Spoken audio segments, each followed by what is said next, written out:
ఈ రోజు ఢిల్లీలోని హైదరాబాద్ హౌస్ లో జరిగిన శిఖరాగ్ర సమావేశం ద్వారా భారతదేశం మరియు యూరోపియన్ యూనియన్ మధ్య గత 18 ఏళ్ల గొప్ప స్నేహానికి ఒక మంచి ముగింపు పలికింది. ఇరు దేశాలు తమ స్వేచ్ఛ వాణిజ్య ఒప్పందాన్ని అధికారికంగా ఖరారు చేశాయి. ఈ ఒప్పందాన్ని ప్రధానమంత్రి నరేంద్ర మోడీ గారు రెండు ప్రపంచ మహాశక్తుల మధ్య ఉన్న భాగస్వామ్యానికి ఇవి నిలువెత్తు నిదర్శనంగా అభివర్ణించారు. ఈ ఒప్పందం కారణంగా సుమారు 97% వస్తువుల మీద టారిఫ్లు అనేవి తొలగిపోతాయి. దీని కారణంగా భారతదేశ తయారీ రంగానికి ముఖ్యంగా వస్త్రాలు, వజ్రాభరణాలు, లెదర్ పరిశ్రమలకు భారీ ఊతం లభిస్తుంది. అలాగే యూరోప్ నుంచి కార్లు, యంత్రాలకు భారతదేశ మార్కెట్ మరింత చేరువవుతుంది.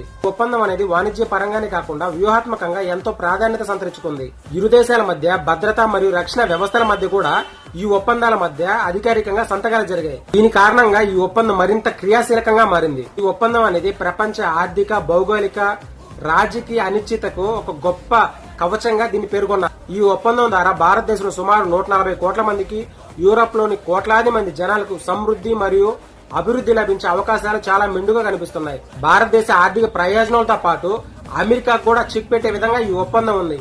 ఈ ఒప్పందం మీద మీ అభిప్రాయాన్ని ఖచ్చితంగా కామెంట్ రూపంలో తెలియజేయండి. Thank you for watching.